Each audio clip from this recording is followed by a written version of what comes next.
Hey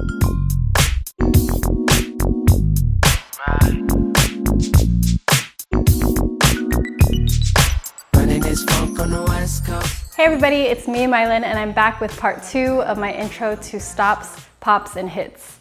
In part 1, I talked about the side to side and how I view it as more of a full body stop rather than just an arm hitting exercise. So part 2 is going to continue that same idea. And so I'm going to be covering this concept of 4 corners because it's a natural next step in the progression since we're taking this side to side, and now all we're doing is adding another level.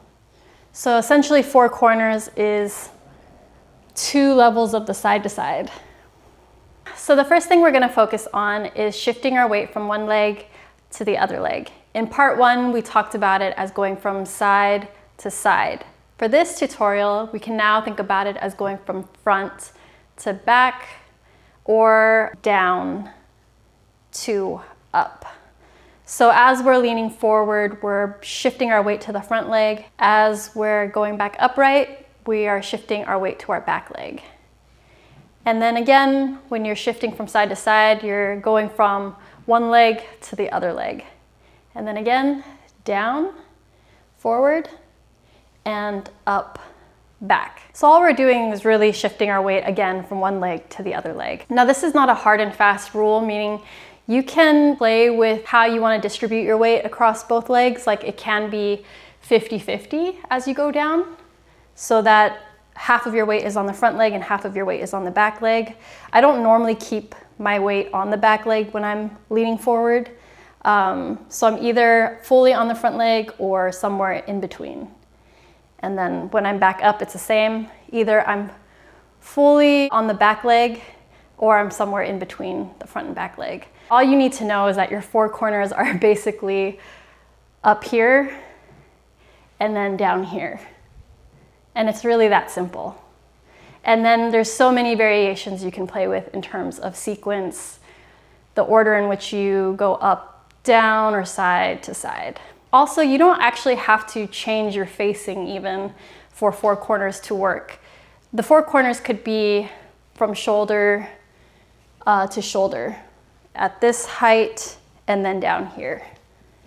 This is technically still playing within your 4 corners.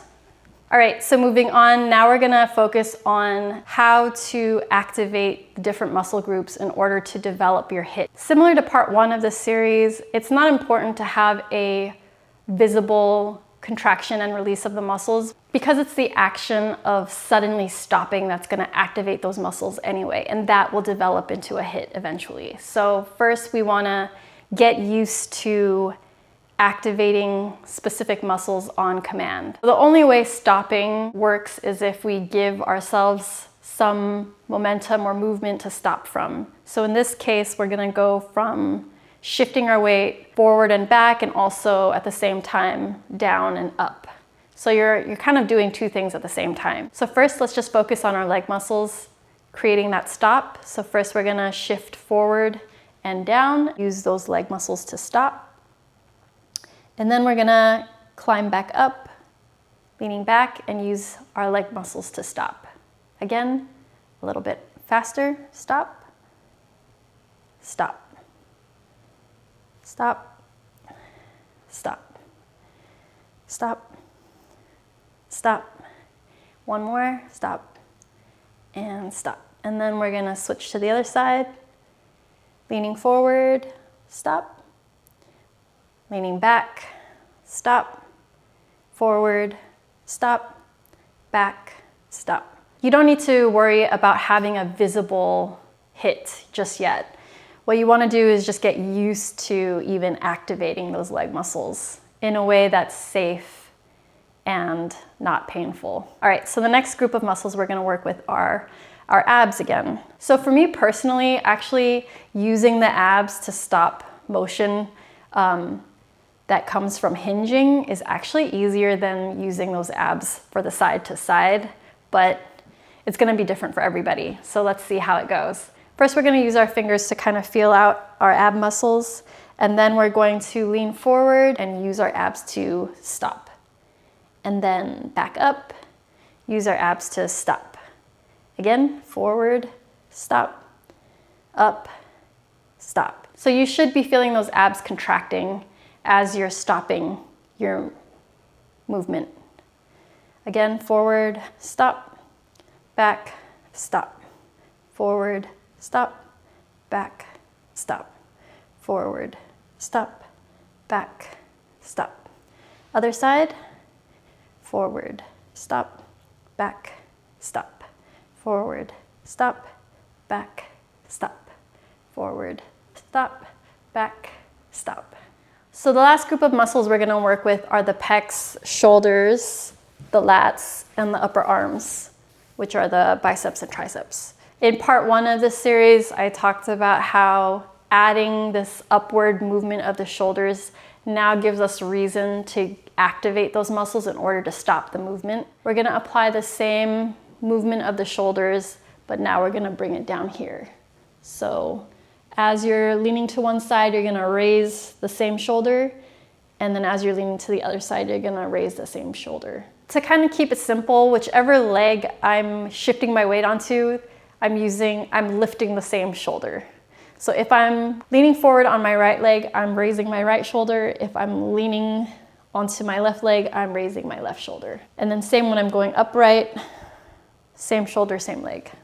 So just to review, let's focus on going from side to side. Each time you lift that shoulder, you're gonna stop that momentum by squeezing all of those muscles, the shoulder, upper arm, pecs, and lats. Other side, stop. Other side, stop. Other side, stop. And then now we're gonna bring it down. Stop, stop, up, up, and down, down. So now we're gonna try and coordinate all of those muscle groups to stop all at the same time. And to avoid any confusion, we're just gonna stick to the same sequence where we're gonna go from an up corner to the opposite down corner, other side, and then back up. So our first corner is gonna be here, second, third, and fourth. And now we're gonna try adding the full stop. So 1, 2, 3, 4. 1, 2, 3, 4. 1, 2, 3, 4. 1, 2, 3, 4. 1, 2, 3, 4. 1, 2, 3, 4, and 1, 2, 3, 4. Okay, and that concludes part 2 of the intro to stopping, popping, and hitting. If you have any questions, please let me know in the comments. Otherwise, thanks for watching and see you again soon.